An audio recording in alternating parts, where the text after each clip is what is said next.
cooled off a lot here at 46 from yesterday, and even earlier in the week, I think it hit almost 80 degrees. So changeable weather, and that's pretty typical for Missouri, but things are greening up. This week was a good week. I had kids helping me after school, as they usually always do, and for a couple groups of cows, we fed, I think, probably some of our last bales of hay, and we turned them out on green grass. And I told the boys, I said, this is what it's all about. This is why you're in the cow business. If you can't appreciate turning cows on green grass with baby calves this time of the year, you're probably in the wrong business, because it just don't get much better after a long winter, does it, Gracie? And and the cows behind your house we turned out, are they happy? They're still in.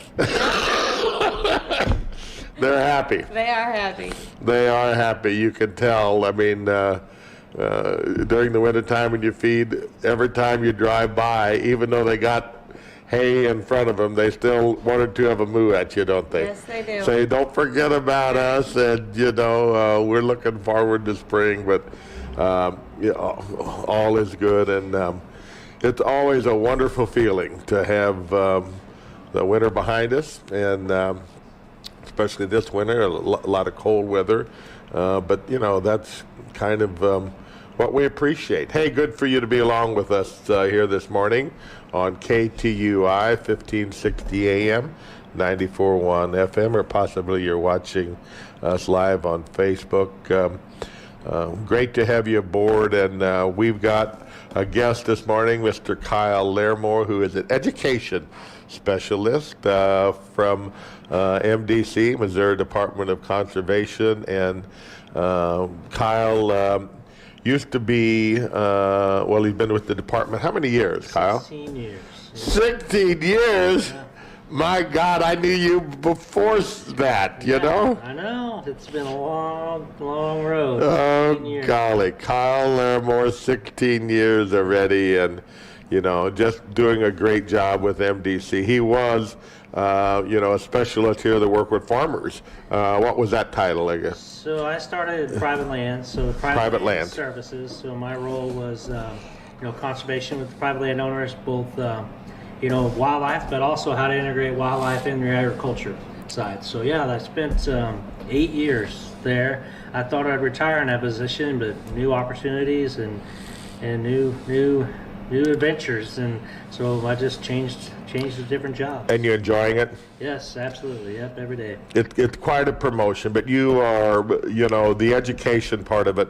When you told me that, it fits your niche, because you and your father have been in the education business in guns, you know what I'm saying, and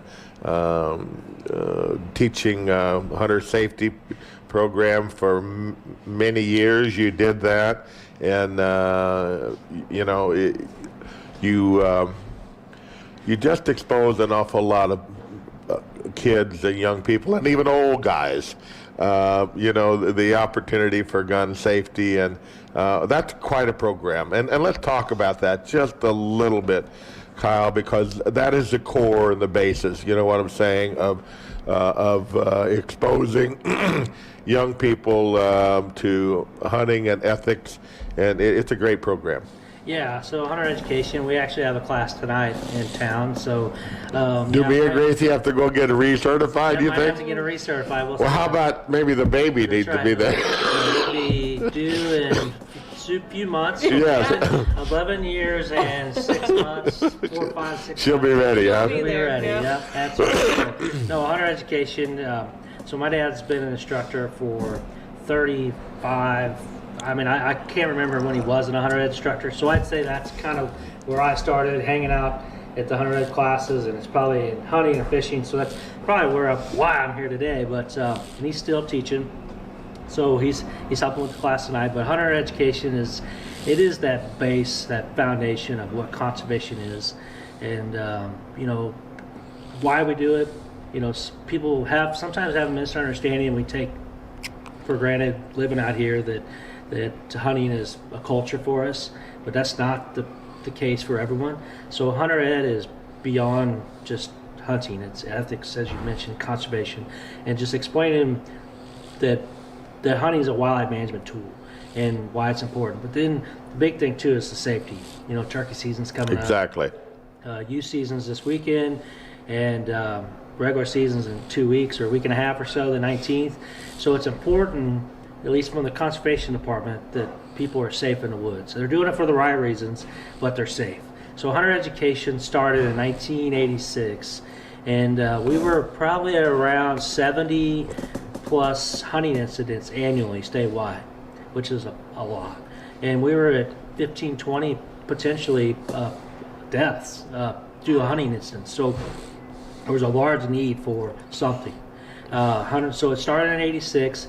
Granted, the requirement for hunter orange was around the same time, so they both had an effect. But we've reduced the hunting incidents by 70%. Now we're at 10 to 12 hunting incidents a year, and 0 fatalities, which is the key. So we've come a long way in a short period of time.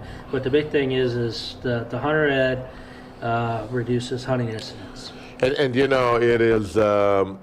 I went through it with the kids, with Gussie, initially, because, when you hunt out of state, some states require, a hunter safety course, and it's just a good thing. And I was impressed by the program, by the hunting ethics that is described there, and just, the background information. And we were back there when, they actually didn't shoot on site, right. At that point. But now that part of the curriculum that you get to shoot if you... It's still optional. So the program's come a long way. So back when you and I took it, and maybe Gracie, I don't remember how far back, but it used to be a 10-hour course. Well, she's way back. So yeah. Much younger than the rest of us. But it used to be a 10-hour course. Today, to try to keep the attention span of a 11-year-old for 10 hours would be a challenge. And it would probably reduce the interest, because a 10-hour investment for particularly someone that's on the fence, do I want to hunt or do I not, probably would choose not. So the course has changed. The way we learn, the way we educate ourselves has changed. So we went from a 10-hour course to a blended format. And that blended format allowed you to do your knowledge portion on your own. So you can either do it with a student manual, where you read the manual, you complete the chapter reviews in the back, and then you go to a skill session, or you can do it all online now with the knowledge portion. But 15 years and under still require to go to a skill session. And so in the skill session, you still are handling the firearms, which is what we added. Watch where the muzzle point. Not necessarily. Remember the number one thing you learned there, Gracie? Yeah. What? Watch where you're pointing the gun. Exactly. Number one rule of firearm safety is watch where you point your muzzle, and that's the one question. If we don't fail them per se, but we do tell the students that's the one thing you leave from here is the number one rule. If the firearm accidentally goes off, which happens if it's pointed in a safe direction, someone will not get hurt. You'll be embarrassed. But if it's pointed in the right direction, you won't get hurt. So if you're 15 and under, you take the knowledge portion, then you go to the skill session where you actually have to handle the firearms, cross a fence, watch some videos, talk about zones of fire and the carries, all hands-on, so that you actually interact with staff or volunteers, and then you take the final exam. Now what we've changed is 16 and over can complete it all online. Okay. It's a little tougher because we have a harder test. We wanted it to be tougher. There's always that. I'm still kind of old school. It's like I want that in-person interaction. But kind of like virtual learning or how the schools are today. And some kids, some older people do okay in that setting. Yeah. People like me are old school, and I want one-on-one, hands-on. Yeah, on paper, right. So we've changed it. We've adapted it. But yeah, you can do it all online. I will tell you, once we went all online for 16 and over, we've increased the number of graduates. So those that are on the fence about trying it are more likely to try it because they could do it from the convenience of home. They could do it on their laptop, do it on their smartphone. we've actually increased the number of graduates from around 21,000 a year to now to 24 to 25,000. That's awesome. So we're gaining new potential hunters. Now, not everyone that goes to hunter education becomes a hunter, which is not a problem. We want them still to learn the reasons. Sure. Safety, but also the reasons for conservation. It's an excellent program, and you all in our area have been the forefathers and brought it here initially, and I just appreciate the big effort that it takes to continually do that. So kudos to your father and yourself and everybody that do it. So then you went. You went from the tire shop to there, and then you went to the Missouri Department of Conservation after you got. What was your degrees in? So my degree's in fish and wildlife management. Okay. So, and I started initially went to family business in town, and then an opportunity popped up with the department, the conservation department, with private lands. I took that for 8 years, and as you mentioned earlier, education and sharing the passion and the knowledge for conservation was always a part of me. Started a nonprofit to take people hunting and fishing, so that was always there, even though I was more on the biology side. And then I had an opportunity to take the position as the hunter education coordinator, so over the statewide program that I just discussed.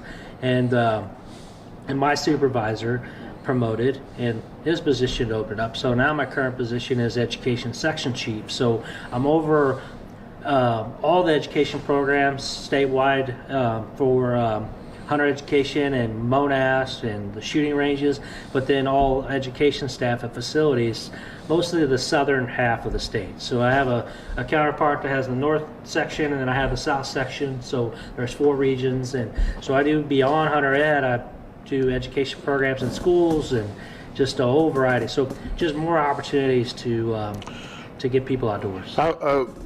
So that was going to be my question. What is your target audience, in regard to, who you are teaching, and what is the curriculum like? So audience is always it's an interesting conversation. It's something we're having more in-depth conversations about, because traditionally our audience was hunters and anglers. That number is declining. A lot of it's due to time. Competing time is usually the number one. Why do you no longer hunt or fish? It's not because you don't want to or you don't have the interest. It's really the time. So there's only 24 hours in a day, and you can divide it however you want. And work usually takes up a lot of it. And then of course, if you get a little sleep, that's some of it. But then sports and other school activities. The piece of the pie for families is greatly reduced in that audience has changed. So we're trying to figure out that new audience conversation and trying to understand beyond hunters and anglers who we know, who out there, not just to get them as hunters and anglers, but just to get them as conservation supporters or conservation, just people that enjoy knowledgeable about outside. Now, one positive COVID brought was that numbers is expanded because people are wanting to they're get outdoors. Right.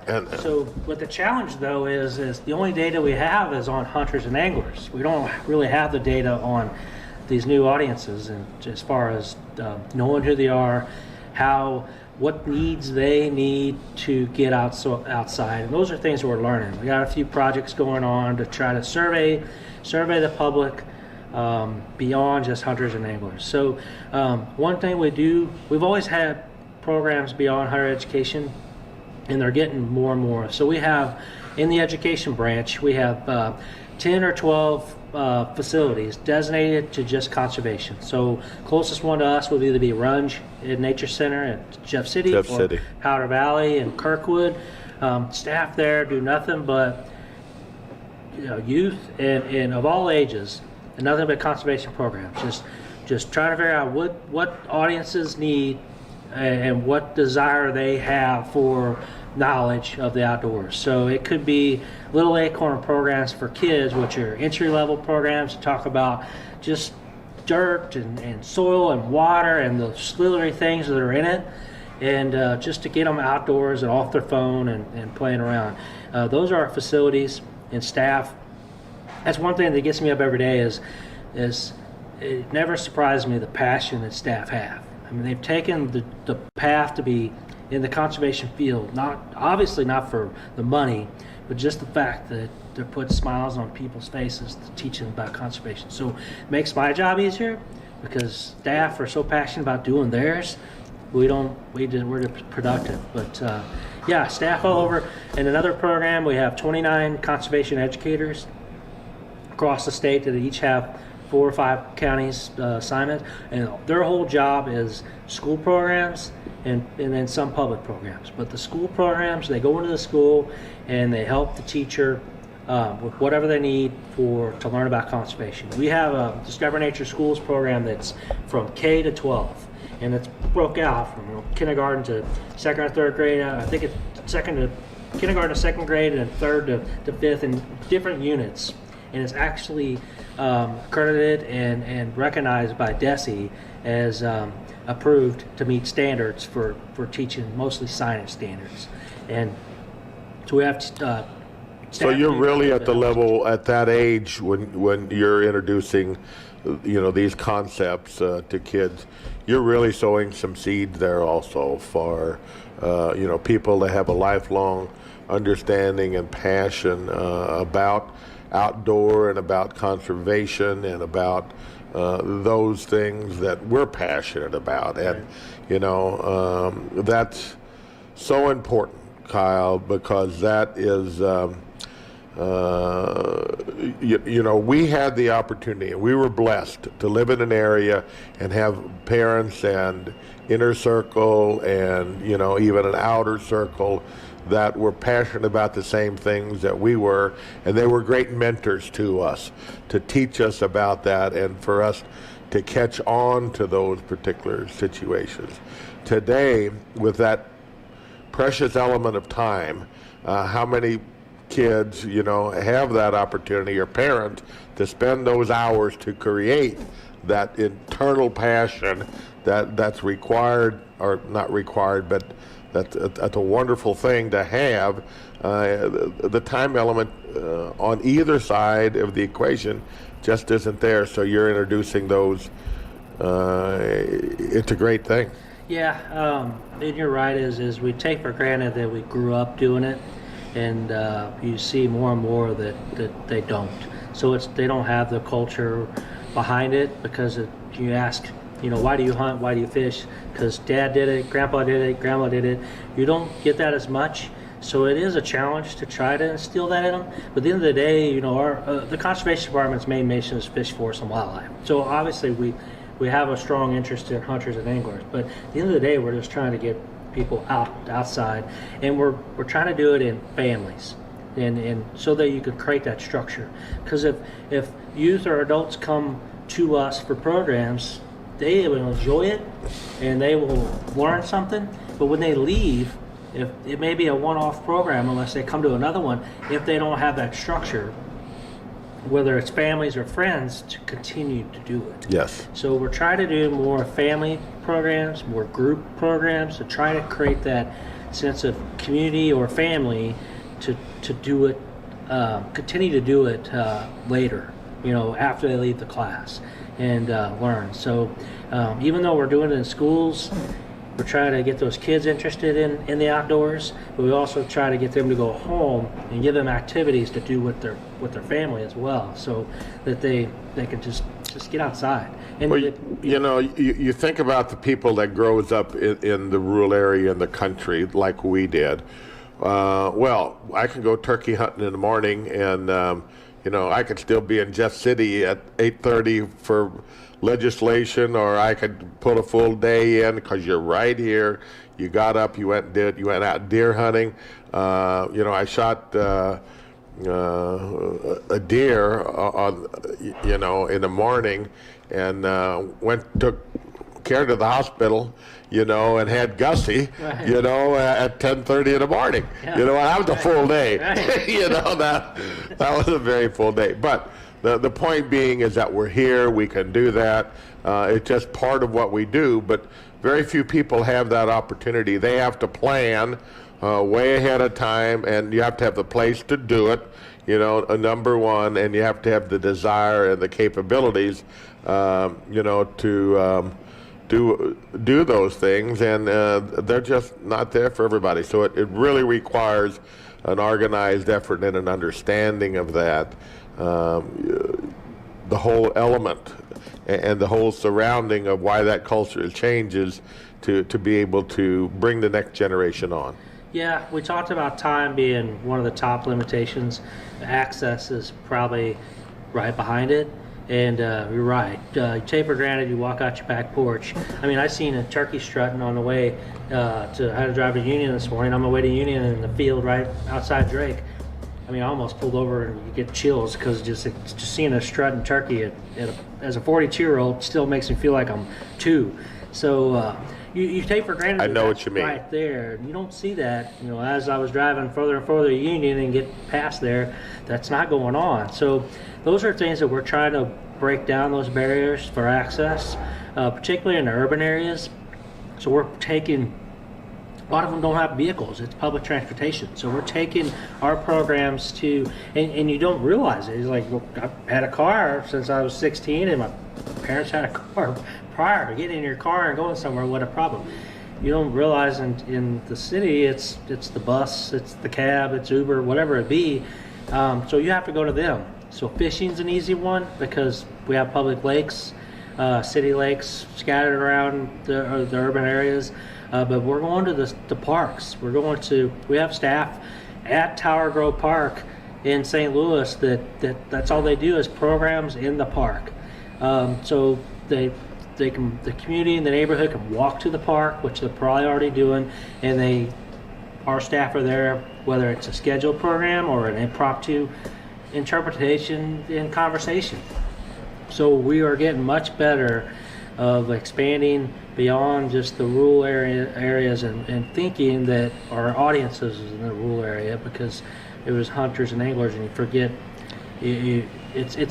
we're here for all Missourians, and so we need to provide the opportunity for all Missourians. So we're doing a much better job. The challenges as you've laid out before, is the time element, the culture, elements, the availability of resources, that are out there.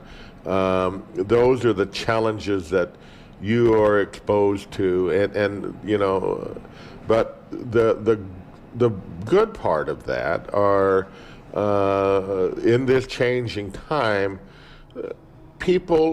a good percentage of people are very inquisitive and want to learn an awful lot more about life and about the nature and the elements that are out there. There's a lot of people think about the environment as a whole, which we never thought too much about. You know what I'm saying? I mean, we did what we did, but that's the good part about it, is that people, it's no different than our business here to some degree, Kyle. People really want to know where their food comes from. They really want to know how we produce that. They really want to know how you make the wine. They really want to learn about those plants to some degree. And if you can engage them, you know what I'm saying, in that process, just as you are, they become lifelong committed, you know what I'm saying, because they have internalized this. Right. And they know how important that this education and knowledge is. So, and then there's so many resources out there for them. You can Google anything and get the answer to it. Yeah. But sometimes it's kind of scary whether it's the right answer. Well, It's the internet. It's on the internet. You believe it, right? So if it's on Facebook, it's got to be biblical, right? Yeah. But you survey the public today and ask them why they do what they do. It's much different than what it was not long ago. And today, it's that connection. You're you're correct. It doesn't matter what it is. They want that connection to understand health is important to them, and then knowing that's important to them. So they are more engaged when it comes to hunting, and it's not as much on the social side of it anymore. Is deer, turkey, fish. It's healthier food for them because they know where it came from, rather than a processed part. But yeah, it's that a lot of people are hunting because of that. Well, one, it's the accomplishment of putting your own food on the table, but also knowing that you did it, you were successful, and you're celebrating the fact that you did. One of the professors at East Central is a long-time hunter education instructor, and I've known him for a long time, and he's a hunter, an archery hunter. He went out and harvested a deer. We videoed the field dressing portion of it, and so we have that segment. He hung it in the shed and caped it out, and we videoed that. And then we had the culinary director from East Central come in and actually do a butchering process, and he talked about the different cuts of the meat, because you and I is like we pulled the loins out, we sliced them up our steaks, and everything else got ground up into sausage. You never thought about all the other potential uses of the meat. He went through it, treated it like a cow, and talked about the different cuts, and did that. And how to recipe around it. And so then he created 5 videos. Is what he's working on now. Is he did it in his classroom with his culinary students and videoed, and he treated the rack of ribs like a lamb. I mean, if you looked at the plate, you thought it was lamb. It was this the lamb rack sticking out. And he cooked these crazy recipes that you and I are just browning the deer loin and throw a little salt, pepper on it, and throw it in the grease, and here you go with a side of mushrooms. He's got this gorgeous plate, and so anyway, this probably a little parsley and greens on there. He made it look pretty. It looked way too pretty for me, but that's what people want. They want to know from field to table that entire process, and so we're putting those types of projects together, and hopefully that's an interest to people, especially with COVID. Well, this year, and sure. you all know it in the family industry that the processors are full. I mean, no question. The people had to find other places. So not only full for the beef aspect of it, the pork aspect from just getting that meat, but they didn't have time to do deer. So we had to adapt and to create these series of how do you do it yourself. So yeah, I mean it was definitely a different year from a variety of different. And you want to engage someone that is passionate about things. I mean, we share some of our sausage here and our deer sausage that we haven't in the last year or so did it here. But we plan on using the old smokehouse, and even though we do have a processing plant, we want to continue to do that. But people bring me deer sausage every year that they do. Mm-hmm. Give you a stick, and what do you think of that? You're proud of that. Yeah. And the people do a remarkable job with some of this stuff, and it's just being able to teach people and see, here's what I did, what do you think of this? And it's an awesome thing. Well, you brought up a lot of elements here, and a lot of people that you serve.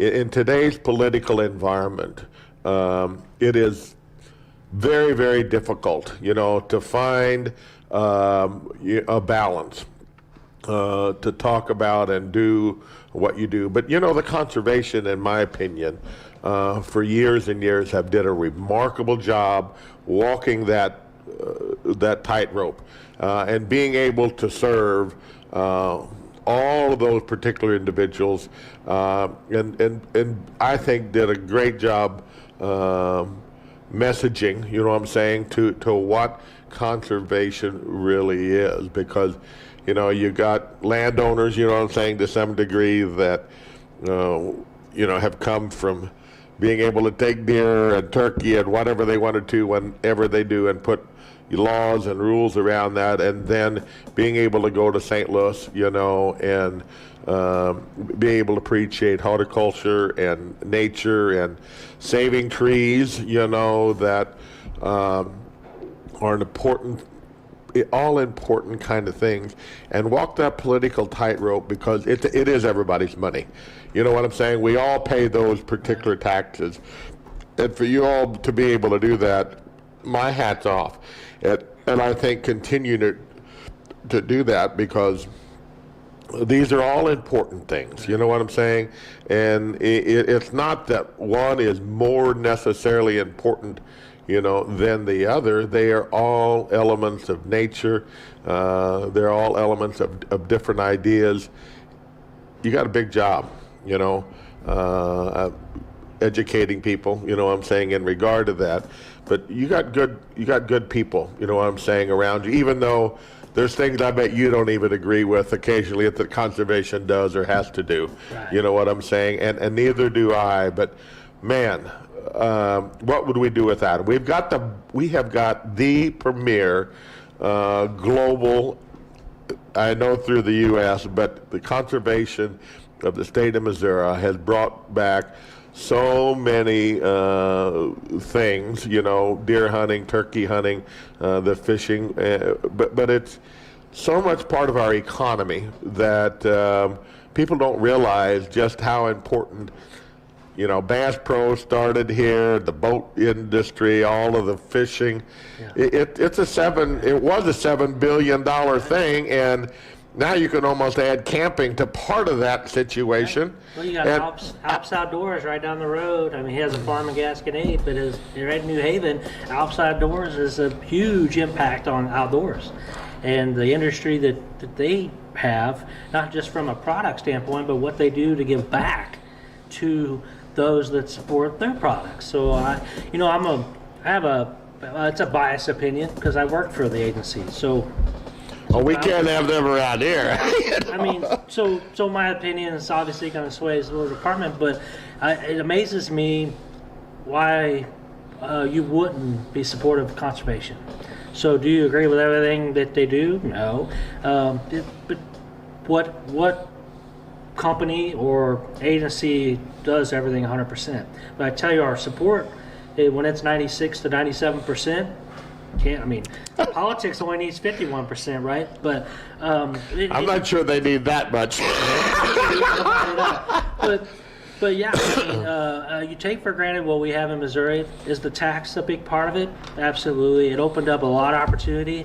And there's some people that question how that's being used. But you go to I would challenge you, go to any other state and then find the resources and the opportunity and the facilities, anything related to conservation, just try to get it. We have people come from Kansas and Illinois and Arkansas to come to our shooting ranges and our facilities and our programs, because that's not going on in those states. Arkansas more now, and why? They have their own tax now. Yeah. So we are an envy of other agencies, and it's not just because, the funding. I look at it as not as the money, it is the opportunities that it presents. And so it's the ideology that they're selling or that they're talking about too, the diversity. It gives us the capacity to do a better job and more of it.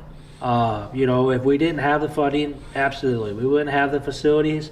We wouldn't be able to reach all Missourians. So it was necessary, but it's just surprising the stories and the arguments you hear that against the conservation department, when they don't realize if they didn't have it, what would life be? It would be, to me, we'd be back to the old ways of just hunting and fishing, and sorry we can't provide nothing to the school, or it'd be a different world. But yeah, states, when I go to a meeting out of state and you say you're from the Missouri Department of Conservation, people are like, how do you do it? I want to learn and share your story so that I can replicate it in my state. And they may not be able We're the envy. Yeah. We're the envy of the country. Right. When I was part of the National Sportsman Caucus, and got to do a lot of traveling around with those everybody, oh, you're from Missouri, well, how do you do that? What do you do?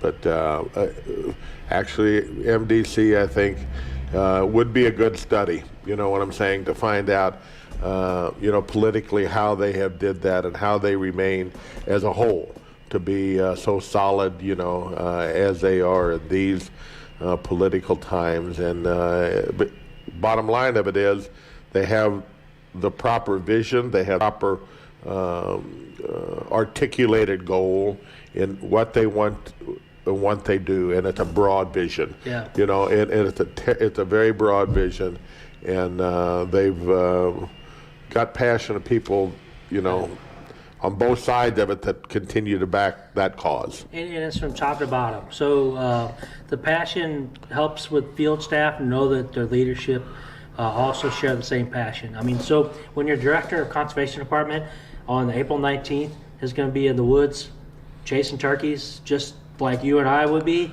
So they're living it and breathing it, no more than they are in the office making those difficult decisions on how to guide in the direction of the agency. They have a challenge. They have things they have to tackle every day that I wouldn't want to do. I enjoy it because I get to do the fun stuff. But when your leadership is just as passionate about the cause and not just running a business per se, that helps with that trust that we're going in the right direction. So. It truly does. And so you've got a big purview here. You've got a big job ahead of you. Social media, and new technology continues to play huge roles in regard to how we do things. And getting your going online, and it might seem simple to a lot of people, and it is, but checking deer and those particular things, but just so many resources out there that technology has given us the opportunity to do what we do. Pretty amazing.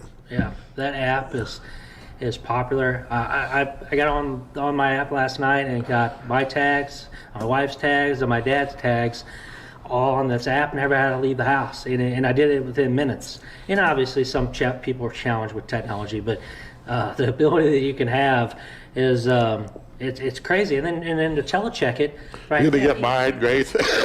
I mean, there's people that miss the old check station. They miss driving to the bank. I know that because it's a brag, and I mean, it's the show and tell part of that. Right. I totally get that. But at the end of the day, the convenience that it brings to just checking it and getting it in the cooler, you don't have to throw it in the back of the truck and drive it to town. And then there's pros and cons to every decision that's made, but technology it's been pretty cool. And it improves the quality of these things also. You know what I'm saying? If you can take proper care of those animals in them first 4 or 5 hours, the importance of that. Right. You know the importance of getting those field dressed and letting them get in that hide and getting them chilled down and doing all of those things. That makes the quality meat, so much better. There's no question about it all. Well, it's turkey season is among us, and youth season is also something that I got to be part of. We used to when I was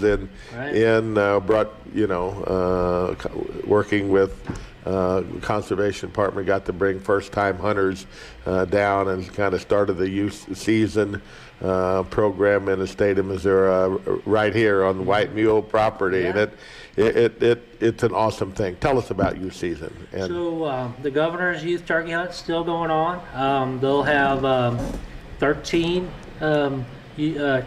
kids, youth, 11 to 15, that will show up to United Sportsmen at the gun club tomorrow afternoon. We're going to pattern our shotguns, and we're going to learn about turkey biology, calling turkeys in, and then they get to go to the governor's mansion and have dinner with the governor. And it's only 13, but it's I'll be honest, it's hard to find guides and mentors, and we appreciate over the years you all have taken that on and housed them in your B&B and took them hunting, And so that's awesome. But then after they leave the governor's mansion, they go to wherever their guides are, and they stay with the guides for the weekend, and they get to experience turkey hunting for the first time. And you hope they all get to pull a trigger and they get the excitement to harvest a bird.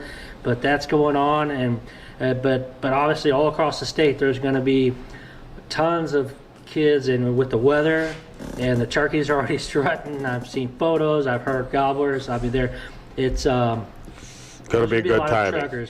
Triggers being pulled, and just don't want the kids to lose sight that it's not about the harvest. You know, I hope they're successful. I hope they pull a trigger and they have fun. But the fact that they're out there, fresh air, sun coming up, I mean, what more do you want? And hearing the gobblers gobble, I mean, that's still to this day has the hair that stands up on my back when you hear a turkey gobbling and drumming. And you know, it is all about the hunt. And the older I get, it's much less about the kill. As a matter of fact, well.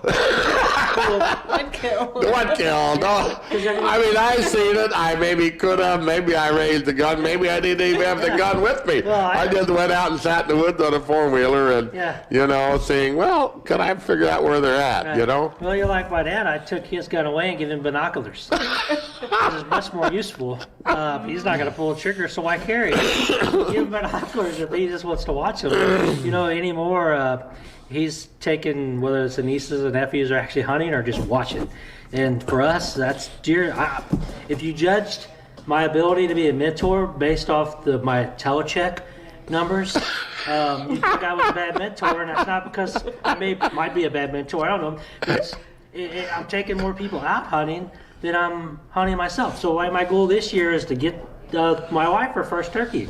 And hopefully... That's a worthy goal, baby. I'm telling you what, you know. It's easy to pull a trigger because last year we had 6 birds within shooting distance in the first hour of opening day, and my dad's over there going, are you guys going to pull a trigger sometime? You know, just understanding that it's not deer hunting. And that's the challenge of turkey hunting is it's not deer. You know, deer that come out of the field, and, you know, you got plenty of time in the world. The challenge of turkey hunting is you can set up this way, but there's no way in the world it's going to come up in that hole right there. They're going to be to the left, the right, and there's movement, and just it's an unpredictable opportunity, and that's one thing she's learning. And she's not a wing shooter where people grew up shooting, and you got to take a quick shot if you have to. You know, she had this window that she was waiting for the turkey to walk in, and it never walked in it, and got to explain to her that you got to look outside that box because they might have been right. Kyle, you are on the record at this juncture that we very well expect Angie to do the time check. So, you know, I mean, we're going to see how good you really are, Larimore. Next time I'm here on Friday night eating, I'm sure you're going to ask her. Yeah. I guarantee you. I just want to see how much she's going to listen to you, how much you can really teach her out there, you know, where you are, you know, but you're on the line, you know. And 3 weeks. 3 weeks. That's my window. And, you know, turkey hunting's exciting. Part of me is glad that it closes at 1 o'clock. I know, because... at least I get 4 hours of work in a day, because if it went so dark, you'd never see me. I mean, for 3 weeks, I'd be gone before the sun rose, and I'd be back when the sun went down. And so that closing at 1, and it's probably a good point. Oh, Kyle, life is good, and, you know, it's... going to get even better here, you know, in the next few weeks ahead because of turkey season and because we get to be out there and experience just every element of what's going on right now. Nature is booming, and it's not all about turning out cows and baby calves on grass. There is, you know, it's watching these trees and thinking about the mushrooms that may or may not be there, you know, and the fish that are starting to bite and are biting. It's just it's a time to be, you know, regenerated, you know, by what God and nature can do to us, and it's a great time to be thinking ahead. And for sure, the next few weeks, don't miss out. Get outside, go do something. Leave the computer, leave the TV. You'll be better for it. Yep. It doesn't matter how you enjoy nature, just enjoy it. That's exactly right. Some capacity or another. And as far as turkey hunting, all I ask is people are safe. It's point the muzzle in the safe direction, obviously, is what we talked about, the first rule, but positively identify your target. Make sure it's a male bird or a bird with a visible beard. Don't shoot at sound, movement, or color. No. I mean, that's one of our top, during turkey season, our top incidents is just people shooting at sound, movement, and color. They see something move and they pull the trigger. They see what they think is a turkey, they pull the trigger. So, to help with that, if you're moving around in the woods in between call-in or setups, put on an orange hat, put on an orange vest. I mean, my turkey vest has orange patch on the back. So when you're moving, wear some orange. It's not deer season, but, that orange will help you when you're moving. Take it off when you get set up on the bird. But all I ask is enjoy nature, but do it safely and do it with family. Do it with people you enjoy it with. So. Yeah, we're going to get back with Kyle Larimore, a education division chief. Section chief. It used to be a division, and they switched it to branches. And we restructured recently. So no longer education division. It's now the education branch, and I'll have to get a card from you so I remember that and do whatever the next time. But we're going to take a little break here on KTUI 1560 AM, 94.1 FM, or Facebook Live, and see what Gracie has on her agenda here coming up this weekend. Are you going to take her out, the new baby out youth season? No, I don't know if I can do that. You're not going to do that? No, but we'll be out. Well, that's what I'm saying. You're going to take her out there to enjoy, right? Oh, yeah. Yep. So that's... Hopefully get her first bird.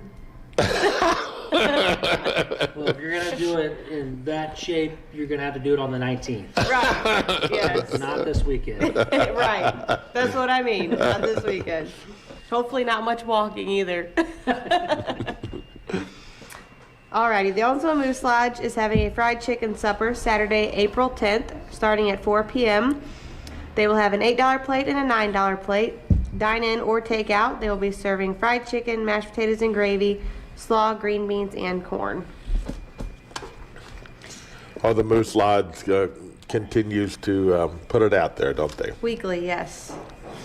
Rosewood Memorial American Legion Post 587 is having a barbecue fundraiser Saturday, April 10th. It'll be $10 per plate from 11 a.m. to 3 p.m. That'll be carry out only.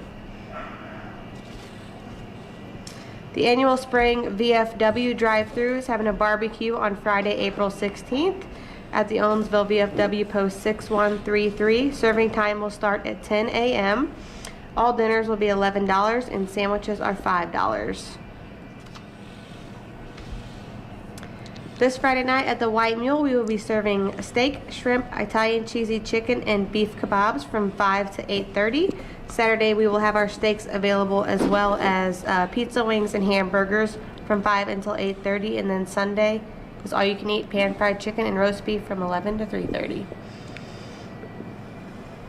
And do we not, are we not talking about a little bit our hamburger that we have here? And Yes. And, okay. Yep, our beef is now available for sale here at the White Mule or at Lion Country Meats. It is aged, home-raised, single-sourced WM ground beef, guaranteed quality and satisfaction, and quarters and halves are available as well. So a new element we're getting. We put a freezer in here, but Saturdays we're doing pizza wings and hamburger steak.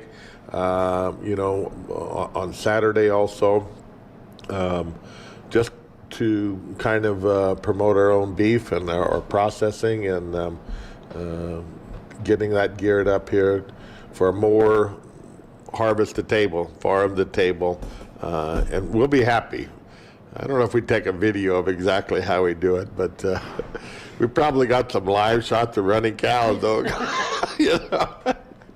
Well, make plans now for this weekend. I hope we had a great Easter last weekend. I know that we did.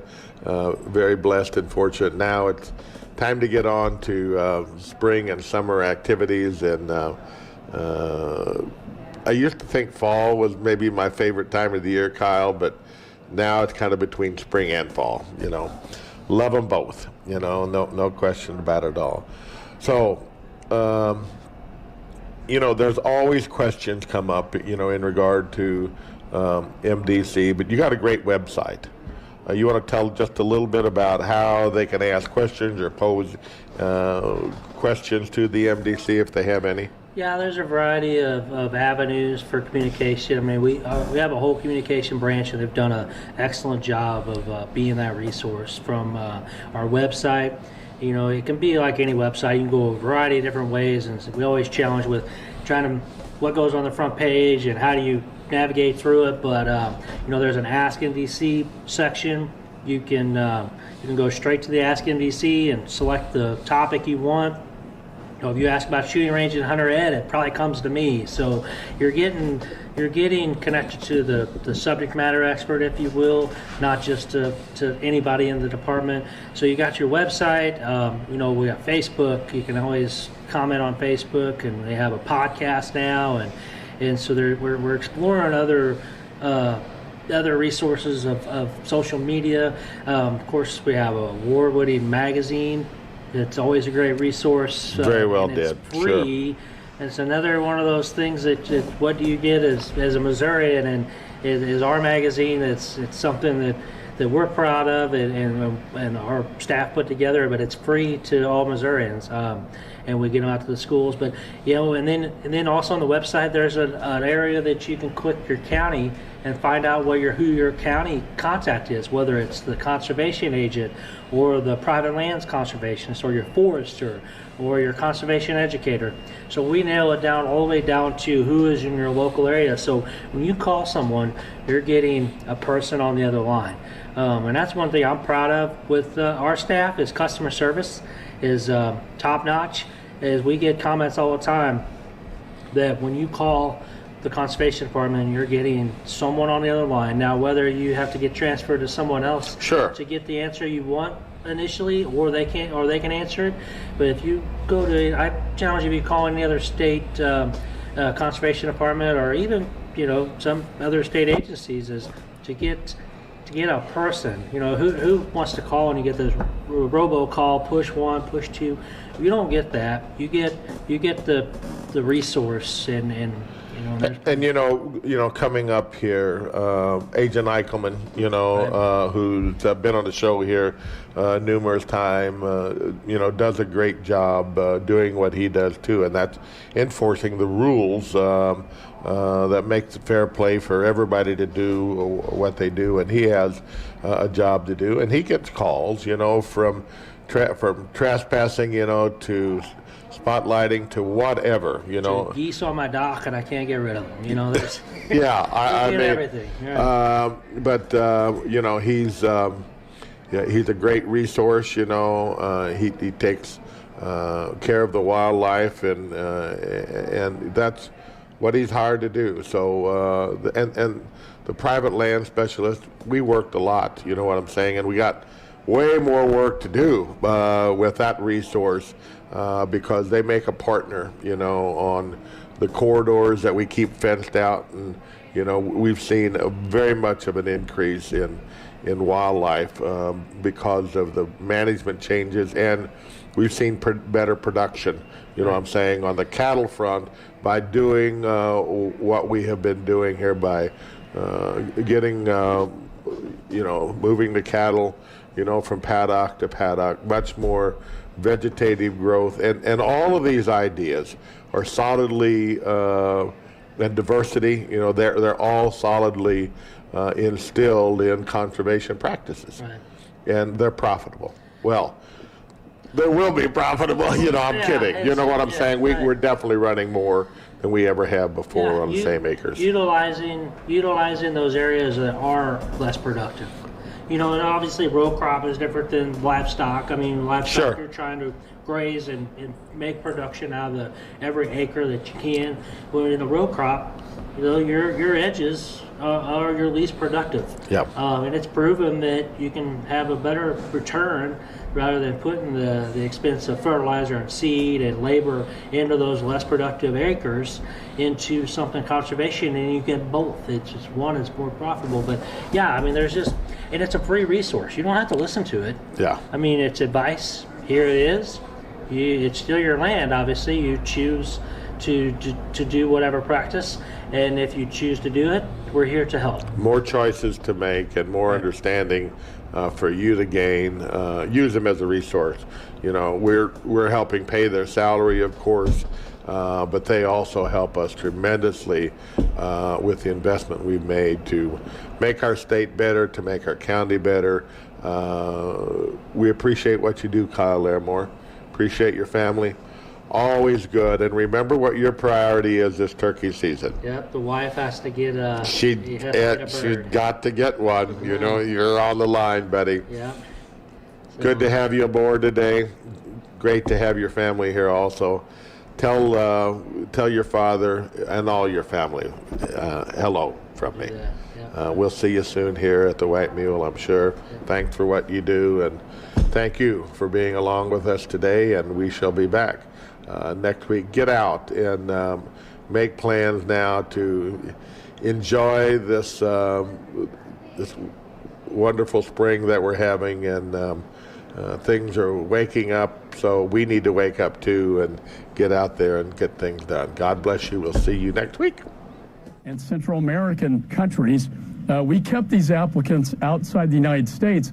The reversal of that policy under the Trump administration, with Biden reversing these policies, he has created a boondoggle for the traffickers where they exploit these children. They separate them